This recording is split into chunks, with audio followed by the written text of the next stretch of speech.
മേഘന സ്നേഹത്തോടെ എന്നെ നോക്കുമ്പോ പ്രതികരിക്കാൻ പോലും പറ്റുന്നില്ല. ആദരവോടെ സംസാരിക്കുമ്പോ ഒന്ന് ആൻസർ ചെയ്യാൻ പറ്റുന്നില്ല. വല്ല തെറിച്ച പെണ്ണുമായിരുന്നെങ്കിൽ കണ്ടില്ല എന്നടിക്കാം. ഇത് ഇത്രയും നന്മയും സംസ്കാരമുള്ള അവളോട് അങ്ങനെ പെരുമാറാൻ വല്ലാത്ത പാടാ എനിക്ക്. ശത്രുവാണെങ്കിൽ തട്ടിമാറ്റി കളയാം.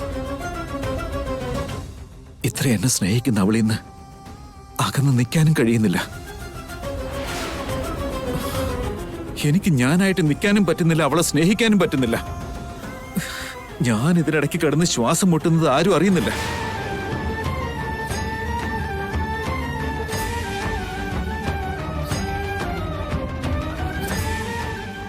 നീയെങ്കിലും എന്നെ മനസ്സിലാക്കുമെന്ന് കരുതിയേ. അല്ലാതെ ഇങ്ങനെ വിവരമില്ലാത്ത പെണ്ണുങ്ങളെ പോലെ പെരുമാറുമെന്ന് വിചാരിച്ചില്ല.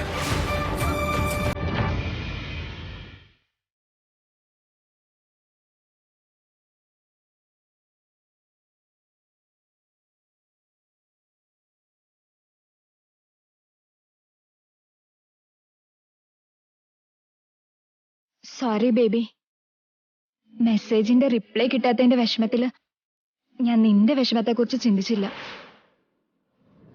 I am really very very sorry. Sorry പറഞ്ഞില്ലേടാ മിഥുൻ.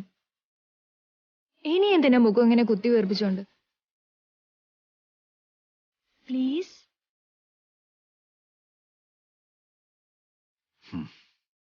ഞാനൊരു കാര്യം പറയാം. ഇത് നീ എപ്പോഴും ഓർക്കാൻ ശ്രമിക്കണം. അവിടെ സീതാ കല്യാണം നടന്നുകൊണ്ടിരിക്കുക. ഭഗവാന്റെ അരികിലിരിക്കുന്നതും ഭഗവാന്റെ മനസ്സിൽ കുടിയേറിയിട്ടുള്ളതും സീതാദേവി മാത്രമാണ്. ആ രാമനെ പോലെ തന്നെ ഈ മിഥുന്റെ ജീവിതത്തിലും ഒരാൾ മാത്രമേ ഉള്ളൂ. ആ സീത ആരാണെന്നറിയാലോ?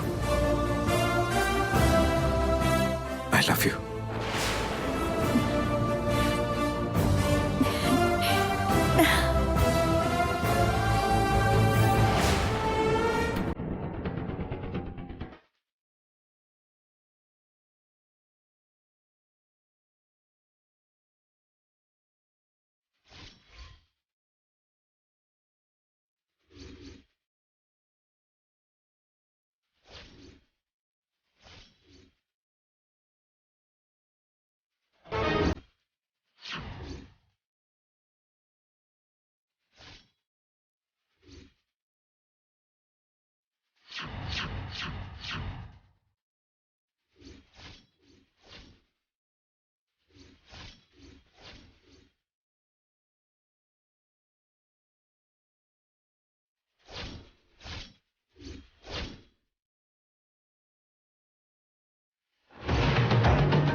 ഇതാ ഇപ്പൊ നന്നായ മിഥുൻ. ഇങ്ങനെയുള്ള കാര്യങ്ങൾ നീ ഒളിപ്പിക്കുമായിരിക്കും. എനിക്ക് പറ്റില്ല കേട്ടോ. നീ ഇനി എന്നോട് ഒന്നും പറയണ്ടടാ. ഞാൻ ഉറപ്പായിട്ട് ഈ കാര്യം എങ്ങനെയെങ്കിലും ആന്റിയെ അറിയിക്കും. ഷേടാ, നിന്റെ ഭാര്യയോടെങ്കിലും നിനക്ക് ഈ കാര്യം തുറന്നു പറയായിരുന്നു. മഞ്ജരി, ആർ യു ക്രേസി? നീ എന്തൊക്കെയാ വിളിച്ചു പറയുന്നേ? ക്ലോസ് ഫ്രണ്ട്സ് എപ്പോഴും ക്ലോസ് ഫ്രണ്ട്സ് തന്നെയായിരിക്കും. എന്ന് വെച്ചാൽ നിന്റെ ഫാമിലി മാറ്റേഴ്സ് ഞാൻ തന്നെ ശരിയാക്കണോ? ഞാൻ ഇപ്പൊ തന്നെ ചെന്ന് മേഘനയോട് പറയാൻ പോവാ. ഓ മേഘന, നീ ഇവിടെ തന്നെ ഉണ്ടായിരുന്നോ?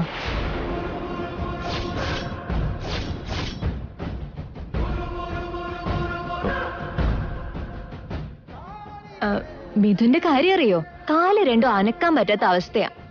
അവന് നല്ല പെയിനുണ്ട് മേഘനെ. പക്ഷെ അവനതൊന്നും പുറത്തു കാണിക്കാതെ നടക്കുന്നെ.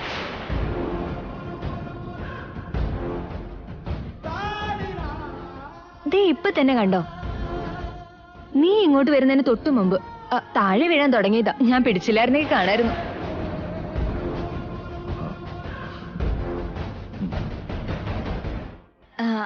അല്ല, എപ്പോഴും ഞാനോ നീയോ അടുത്തുണ്ടാകണമെന്നില്ലല്ലോ.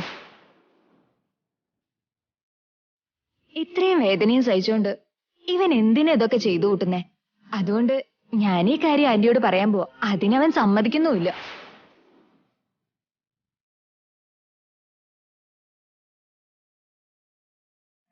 എന്തായാലും നന്നായി, നിന്നോടെങ്കിലും പറയാൻ പറ്റിയല്ലോ. ഇനി എന്താന്ന് വെച്ചാ നീ തന്നെ നോക്കിയാ മതി.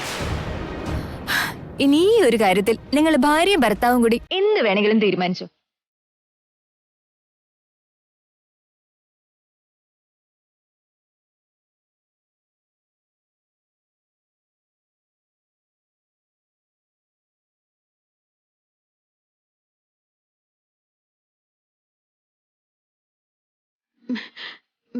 മിഥുനേട്ടന്റെ കാലിന്റെ വേദന കുറഞ്ഞില്ലേ? ഇപ്പൊ നല്ല കുറവുണ്ട് മേഘനെ. എന്നാലും ചില നേരത്ത് എനിക്ക് സഹിക്കാൻ പറ്റുന്നില്ല. അമ്മയെങ്ങാനും അറിഞ്ഞാ പിന്നെ അത് മതി, പിന്നീന്ന് മാറില്ല. അതാ ഈ വേദന പുറത്ത് കാണിക്കാത്തെ. സുമേഘനെയും അമ്മയോടത്ത് പറയല്ലേ. കുറച്ചു മുമ്പ് നടന്ന സംഭവത്തെക്കുറിച്ച് ആരോടും പറയരുത്. മമ്മീൻ്റെ ഡാഡി ഇതറിഞ്ഞാ ഒത്തിരി ടെൻഷൻ അടിക്കും. അപ്പം മിഥുനേട്ടൻ ഒരു സീക്രട്ട് ഞാനായി ഷെയർ ചെയ്യുന്നത് 2ാം തവണയാ.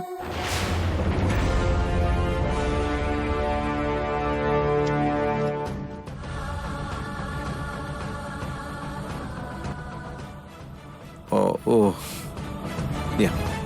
അതെ. ഞാനിതാരോടും പറയില്ല. പക്ഷെ ഒരു കണ്ടീഷനുണ്ട്. എന്ത് കണ്ടീഷൻ? മിഥുനേട്ടൻ റെസ്റ്റ് എടുത്തോളാം എനിക്ക് പ്രോമിസ് ചെയ്ത് തരണം. ശരി. എനിക്ക് മിഥുനേട്ടൻ റൂമിലേക്ക് വാ.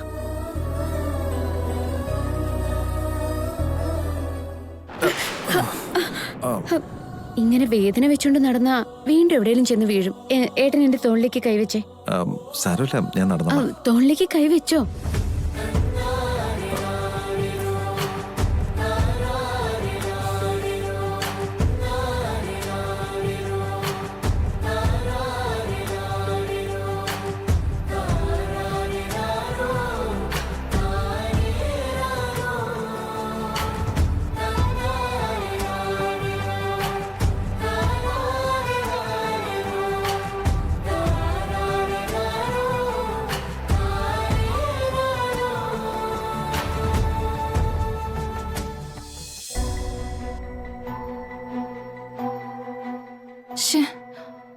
മേഘനേച്ചി എന്താ ഫോൺ എടുക്കാത്തെ? വല്ല ജോലി തിരക്കും കാരണം കാണാത്തോണ്ടാണോ? ഇപ്പൊ ഞാൻ ചേച്ചിയോട് എങ്ങനെയാ സംസാരിക്കുക?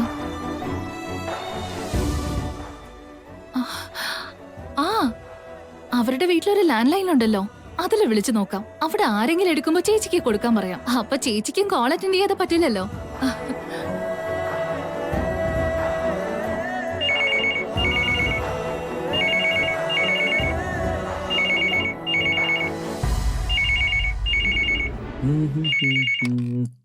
ഹലോ. ഹലോ. ഈ ശബ്ദം മേഘനട്ടത്തിയുടെ അനിയത്തി ആ രാക്ഷസിയുടേതല്ലേ? ഹലോ, ആരാ സംസാരിക്കുന്നേ? ഒന്ന് എന്റെ മേഘനേച്ചിക്ക് ഫോൺ കൊടുക്കോ? ഇത് അവള് തന്നെ, കൺഫേം. ഇന്നലെ എന്നിട്ട് വട്ട് കളിപ്പിച്ചതല്ലേ. ഇപ്പൊ ഞാൻ പലിശ അടക്കം തിരിച്ചു തരാം. നിന്നെ ഞാനിന്ന് അമ്മാനാടൂടി. അതിരിക്കട്ടെ, നിങ്ങൾ ആരാണെന്ന് പറഞ്ഞില്ല. മിഥുനേട്ടന്റെ അച്ഛനാണെന്ന് തോന്നുന്നു. ഇതാരാ ഇത് ഫോൺ ചെയ്തിട്ട് മിണ്ടാതിരിക്കുന്നത്? ആരാണെന്ന് പറ. ഞാൻ അങ്കിൾ. ഞാനെന്ന് വെച്ചാ നീ ആര്? പ്രൈം മിനിസ്റ്ററോ ചീഫ് മിനിസ്റ്ററോ? അങ്കിൾ എന്താ ഇങ്ങനൊക്കെ പറയുന്നത്? അങ്കിൾ, ഞാനാ ചാരുമതി. നീ ചാരുമതിയാണെങ്കി ഫോണിനകത്ത് മുഖമൊന്നും തെളിഞ്ഞു കാണില്ലല്ലോ. ഒരു ഫോൺ ചെയ്താൽ മറ്റുള്ളവരോട് എങ്ങനെ സംസാരിക്കണമെന്ന് പഠിക്ക്, എന്നിട്ട് വിളിക്ക. മനസ്സിലായോടി? സോറി അങ്കിൾ, ചേച്ചിയോട് സംസാരിക്കാനുള്ള ആവേശത്തില് അറിയാതെ.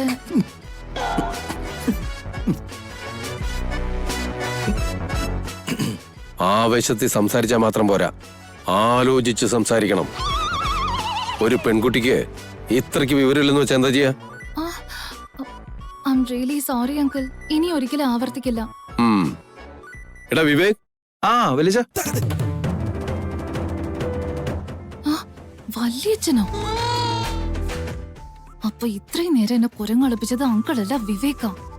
എടാ കശുവണ്ടി തലയാ, നിനക്ക് ഞാൻ വച്ചിട്ടുണ്ടോ? ആരാടാ ഫോണില്? വലിച്ച മേഘനടുത്തോട് സംസാരിക്കാൻ അനിയത്തി ചാരുമതി ഫോൺ ചെയ്തതാ. ചാരുമതിയോ? നീ ഫോൺ ഇങ്ങോട്ട് തന്നേ. ഒരു മിനിറ്റ് വലിച്ച. Hello hello. അവള് ഫോൺ കട്ട് ചെയ്ത് കളഞ്ഞല്ലോ. വല്യച്ഛനോട് ഞാൻ സംസാരിച്ചത് കേട്ട് കാണോ? എന്താടാ ഫോൺ കട്ട് ചെയ്തോ? അതേം തോന്നുന്നു വലിച്ച, ഫോൺ കട്ടായതായിരിക്കും. ശരി, എന്നാ ചാരു ഫോൺ ചെയ്തിരുന്നു നീ ചെന്ന് മേഘനോട് പറ. അവൾ അങ്ങോട്ട് വിളിച്ച് സംസാരിച്ചോളൂ. ശരി വലിച്ച.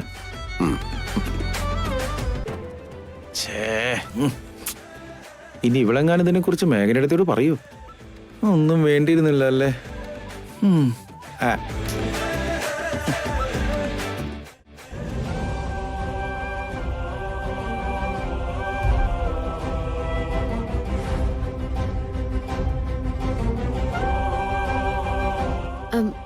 നല്ല വേദനയുണ്ടോ മിഥുനേട്ടാ? ഇല്ല മേഘനെ, കുഴപ്പമൊന്നുമില്ല. ഏട്ടൻ എന്നോട് കള്ളം പറഞ്ഞല്ലേ?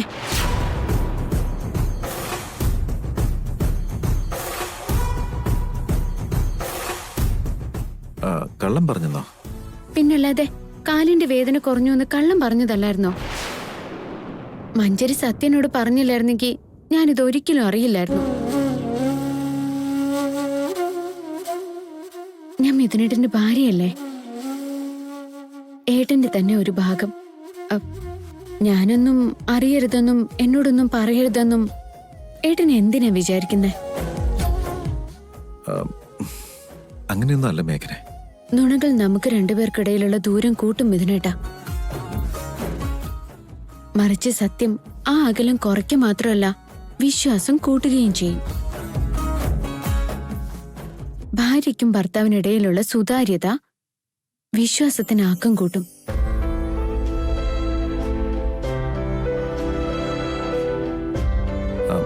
ഇത് ഒരു ചെറിയ കാര്യമല്ലേ മേഘനെ? പറയേണ്ടത്ര സീരിയസ് ആണെന്ന് തോന്നിയില്ല. മിഥുനേട്ടന്റെ കാലിലുള്ള മുറിവ് ചെറുതാ, പക്ഷേ വേദന നല്ല കൂടുതലല്ലേ? ചില നുണകളും സത്യങ്ങളും ഇതുപോലെ തന്നെയാ.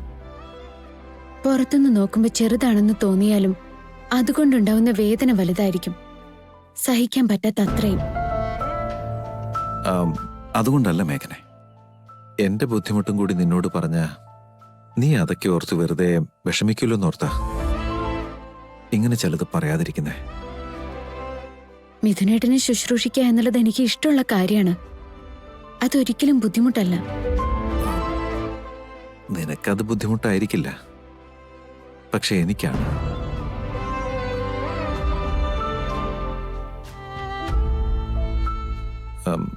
എന്തുപറ്റി? ചില നേരത്തെ മിഥുനേട്ടനെ കാണാൻ നല്ല ക്യൂട്ട്, അറിയോ? ക്യൂട്ടാണെന്നോ? അതേ മിഥുനേട്ടാ. മിഥുനേട്ടൻ ഒരു കാര്യം അറിയാവോ? ഞങ്ങളുടെ ഗ്രാമത്തില് കുട്ടൂസൻ എന്നൊരു ചെറുക്കനുണ്ടായിരുന്നു. അവന് ആവശ്യമുള്ളത് നേടിയെടുക്കാൻ എല്ലാം റിവേഴ്സിൽ അവൻ പറയുമായിരുന്നു. ഉദാഹരണത്തിന്, അവൻ അലുവ കഴിക്കണമെന്ന് തോന്നിയ അവന്റെ അമ്മയോട് അലുവ കാണാൻ നല്ലതൊക്കെയാ, നല്ല മധുരവും ഉണ്ടായിരിക്കും, പക്ഷെ കഴിക്കാൻ തോന്നില്ലെന്ന് റിവേഴ്സിൽ പറയായിരുന്നു. അപ്പൊ അവൻ അലുവ കഴിക്കാൻ കൊതിയാണെന്ന് അവന്റെ അമ്മ മനസ്സിലാക്കി അവൻ അലുവ ഉണ്ടാക്കി കൊടുക്കുമായിരുന്നു. ചിലപ്പോ വിശേഷ ദിവസങ്ങളില് പുതിയ ഡ്രസ്സ് കിട്ടിയില്ലെങ്കിൽ അവൻ അവന്റെ നമ്പറുമായിട്ട് വരും. അവൻ അവന്റെ അച്ഛനോട്, അച്ഛാ, ഫെസ്റ്റിവലിന് എല്ലാവരും പുതിയ ഡ്രസ്സ് വാങ്ങിക്കുന്നുണ്ട്, എനിക്ക് പുതിയ ഡ്രസ്സൊന്നും വേണ്ട, പഴയത് വലുതൊട്ട് അഡ്ജസ്റ്റ് ചെയ്തോളാന്ന് പറയും. ഇത് കേട്ടതും അവന്റെ അച്ഛൻ കുട്ടൂസിന് പുതിയ ഡ്രസ്സ് വാങ്ങിച്ചു കൊടുക്കും. ഇപ്പൊ മിഥുനേട്ടനെ അവനെ പോലെയാ. ആരെ പോലെ? കുട്ടൂസിനെ പോലെയോ? അതേ ഏട്ടാ, ഞാൻ കെയർ ചെയ്യുന്നതൊന്നും ഇഷ്ടമല്ലെന്ന് ഏട്ടൻ പറയുമെങ്കിലും എനിക്കറിയാം, ഞാൻ ഏട്ടനെ ശുശ്രൂഷിക്കുന്ന സമയത്ത് ഏട്ടൻ അത് നന്നായിട്ട് ആസ്വദിക്കാറുണ്ട്. ആ ആസ്വാദനം ഏട്ടന്റെ കണ്ണുകളിൽ നോക്കിയാൽ മനസ്സിലാവും. അല്ല മേഘന, ഞാനത് ഏട്ടാ,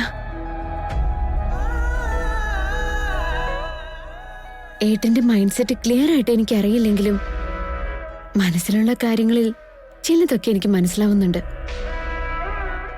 എന്നോട് എന്തെങ്കിലും ചോദിക്കണമെന്നുണ്ടെങ്കിൽ മടിക്കണ്ട കേട്ടോ. അതെന്ത് തന്നെയായാലും ധൈര്യമായിട്ട് ചോദിച്ചേക്ക്. മിഥുനേട്ടൻ ചോദിച്ച ആ ചോദ്യം തീരും മുമ്പേ അത് ചെയ്തു തരാൻ എനിക്കിപ്പോഴും ഇഷ്ടം മാത്രമേ ഉള്ളൂ.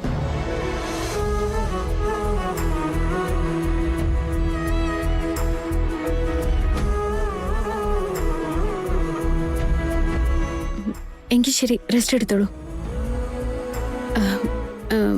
അച്ഛനോട് ചായ ചോദിച്ചിട്ട് കുറെ നേരമായി. ഞാൻ പോയി അത് ഉണ്ടാക്കി കൊടുക്കട്ടെ. മിഥുനേട്ടന് ചായ വല്ലതും വേണോ? എന്നാ ശരി ഏട്ടാ.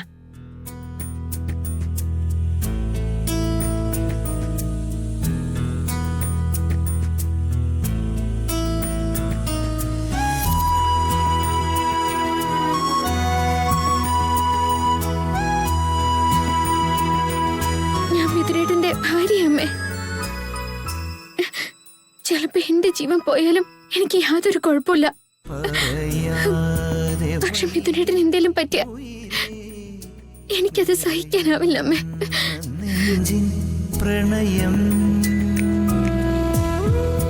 മിഥുനേട്ടനെ ഞാൻ എന്റെ കണ്ണിലെ കൃഷ്ണമണി പോലെ നോക്കിക്കോളാം.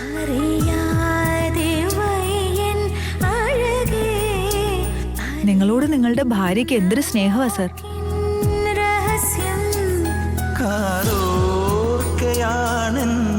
ഹൃദയം നിൻ കൊഞ്ചൽ കേൾക്കാൻ ഇനിയും പറയാതെ.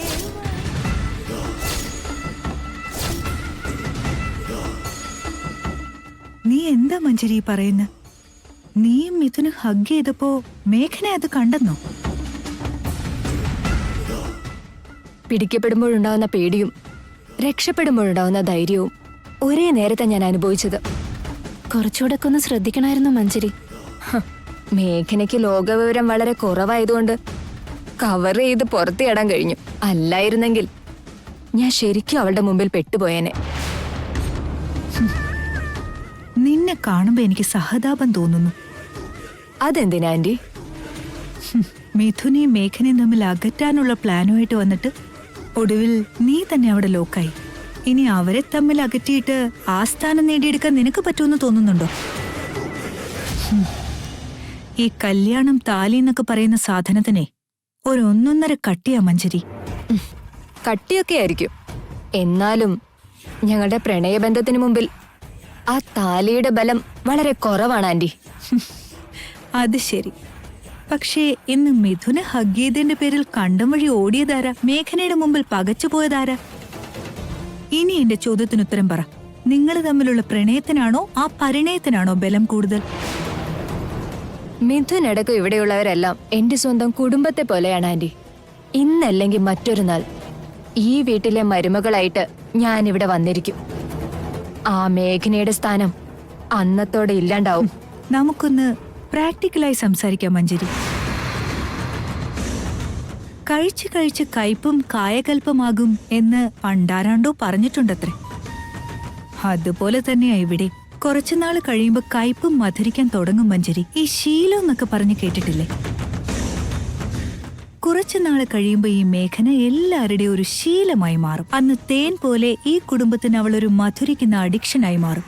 അപ്പോ നിന്റെ അവസ്ഥ എന്തായിത്തീരും? നെവർ. അങ്ങനെ ഒരിക്കലും സംഭവിക്കില്ല ആന്റി. ചെറിയമ്മ ഇപ്പൊ പറഞ്ഞ കാര്യം